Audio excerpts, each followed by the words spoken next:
capítulos 1 al 2. Hay algo de lo que se habla muchísimo a día de hoy, que son las prioridades. Tiene sentido porque es algo muy importante. Y para ello vamos a hablar un poco de qué sucede aquí y qué relación tiene con este libro, porque este libro realmente se centra en las prioridades, en cómo priorizamos nosotros las cosas. Para empezar, prioridad, según el significado de la Real Academia de la Lengua Española, es la anterioridad de algo respecto de otra cosa, en tiempo o en orden. Sinónimos: preferencia, preeminencia, prelación, superioridad, antelación. Y otra de las definiciones es anterioridad o precedencia de algo respecto de otra cosa que depende o procede de ello, muy similar a la primera. Hay una matriz que se ha hecho muy famosa, que es la matriz de priorización, donde se distingue lo urgente de lo importante, donde, por ejemplo, en lo que respecta a lo urgente y lo importante es lo que se debe hacer ya, tiene que ser resuelto de inmediato. Luego está lo importante pero no urgente, a lo que se refiere a planificar, que tiene que ser resuelto pero puede esperar, puede alargarse un poquito. Luego, aquello que es urgente pero no es tan importante. Esto se puede delegar, confiárselo a otros, y estos son bastante comunes. Y luego, por último, está lo no urgente y lo no importante, que esto hay que eliminarlo. Cuando estudié la carrera tenía una asignatura, tuve varias enfocadas a la empresa, y en ellas siempre destacaban este ejercicio de que nos hiciésemos una lista de todas nuestras prioridades o todas las cosas para hacer y que las dividiésemos o las clasificásemos en esta matriz.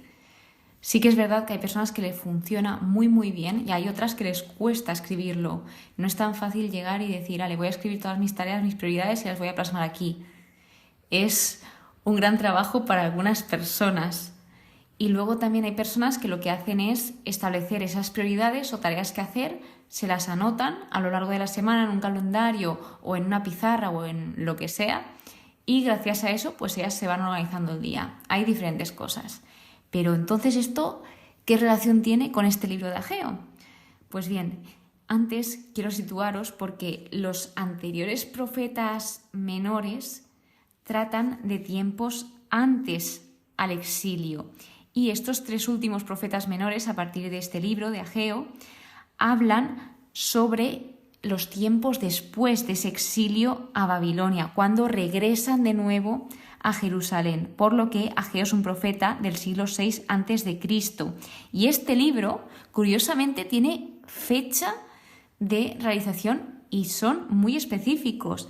Este libro fue escrito o habla de los hechos que se dieron a finales de agosto o mediados de diciembre del año 520 a.C. Sobre estos años fueron años de reconstrucción, se debía de reconstruir todo el templo, todo aquello que habían derrotado el pueblo enemigo, y también fueron años de la configuración del judaísmo. Y esta reconstrucción del templo, de la ciudad, etcétera, sobre todo del templo, fue dirigida por Zorobabel y Josué, que son dos figuras muy, pero que muy importantes. Luego también son años de la decadencia del imperio persa. Bien, pues Ageo, ¿qué significa este nombre? ¿Qué significado tiene? Significa, ojo al nombre, mis vacaciones, mi fiesta, festival, festivo, fiesta de Yahvé. Hay teorías o hipótesis que dicen que tal vez se le haya llamado Ageo por el simple hecho de que nació un día de fiesta importante en Israel. Pero este dato no está confirmado al 100%, son teorías.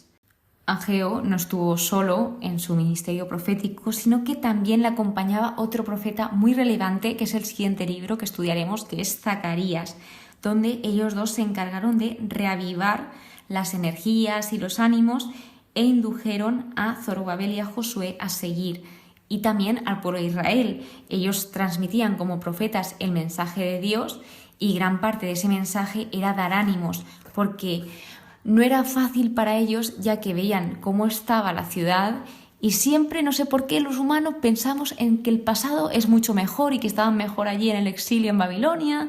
Siempre nos pasa igual, que siempre pensamos que lo de antes es mucho mejor que lo que ahora, y luego pasarán unos años y diremos, es que antes era mucho mejor que ahora, y así sucesivamente. Entonces, La conclusión de esto es que hay que vivir el ahora, el presente. Hay veces que no es fácil, pero de verdad, ojalá sepamos todos vivir en ahora, porque ahora es el tiempo que está pasando. El ayer ya pasó y el futuro ya vendrá, aún no existe. Lo que existe es el ahora mismo.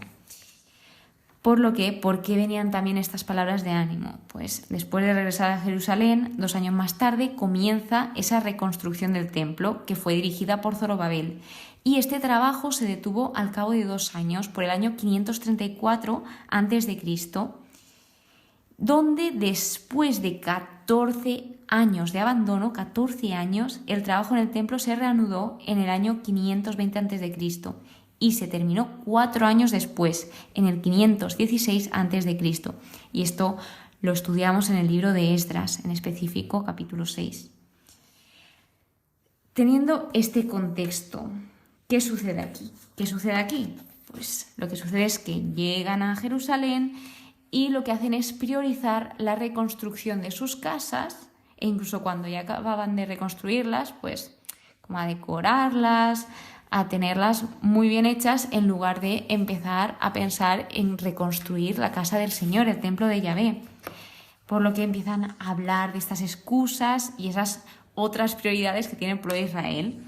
Y el Señor les dice a ellos que presten atención, sobre todo a esa situación en la que se estaban hallando, que sí, que tal vez tenían sus casas, pero no estaban siendo fructíferos en otras áreas. Por ejemplo, atravesaron una sequía y lo que les dice Dios es: esperabais mucho y bien poco es lo que hay, buscabais mucho y halláis bien poco. Esto yo lo entendí como que Dios les estaba haciendo ver que algo sucedía ahí, algo tenía que pasar para que ellos estén buscando y que se encuentren con tan poco. Y Dios les dice esa respuesta: porque mi casa está en ruinas, mientras vosotros os cobijáis cada uno en su casa. Así que les hace reflexionar, les hace pensar. También no les dice, tenéis que reconstruir esto y ya está, sino que les dice específicamente qué tienen que hacer. Reedificad el templo, yo lo aceptaré gustoso y me sentiré honrado. Además de que también Zorobabel y Josué, Zorobabel era el gobernador de Judá y Josué era el sumo sacerdote. Y gracias al liderazgo de estos dos y de los mensajes de los profetas, fueron animando al pueblo, porque Dios les dio esas palabras de aliento y de ánimo. Escucharon la voz de Yahvé, su Dios, y las palabras del profeta Ageo, según la misión que Yahvé, su Dios, le había encomendado, y el pueblo tuvo miedo de Yahvé.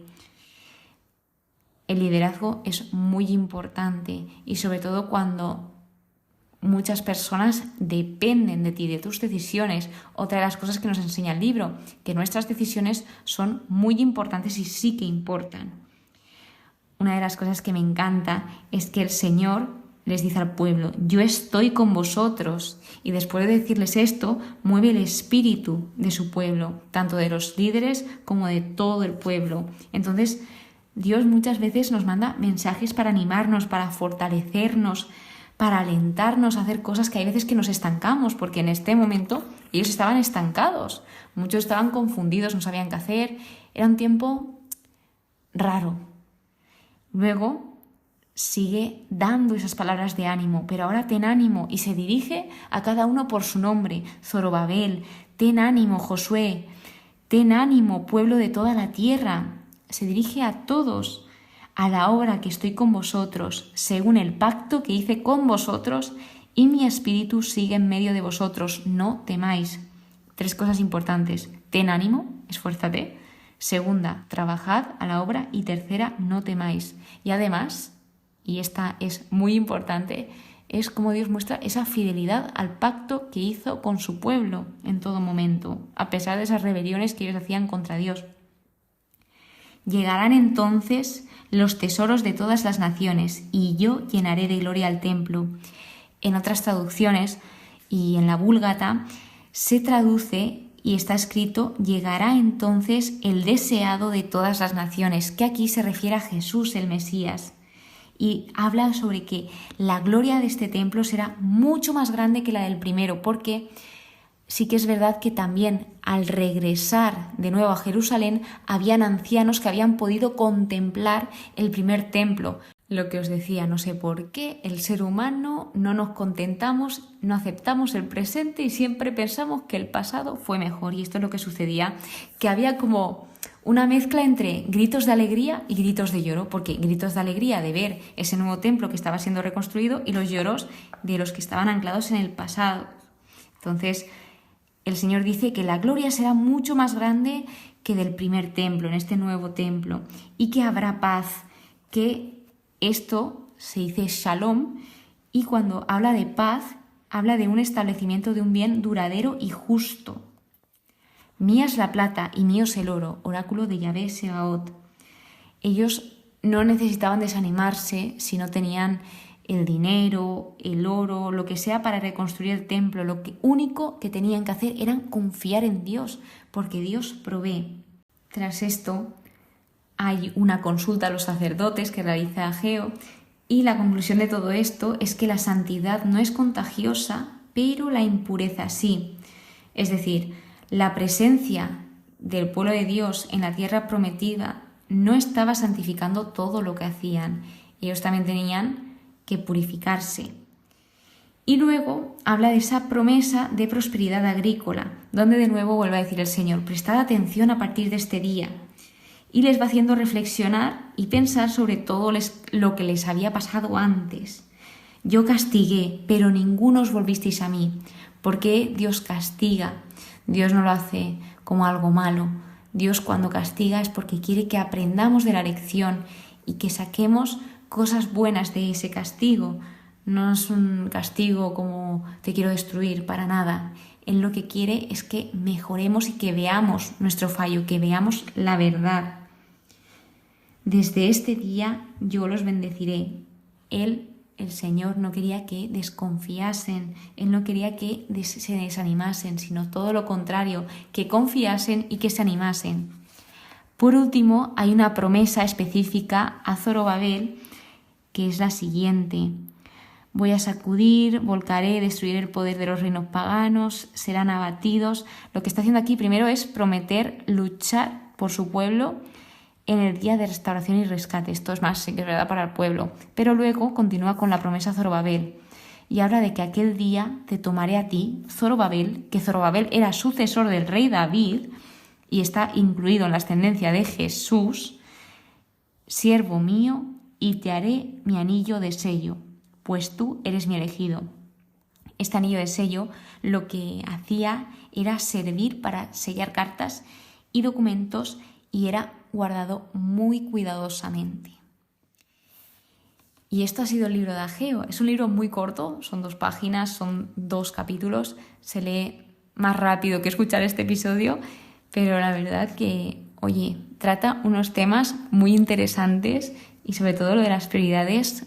Es genial que hable de esto y que nos recuerde si nosotros realmente estamos estableciendo bien ese orden de prioridades.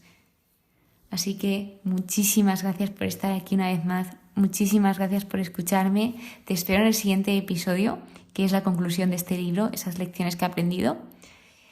Y espero que pases muy pero que muy buen día. Que Dios te bendiga.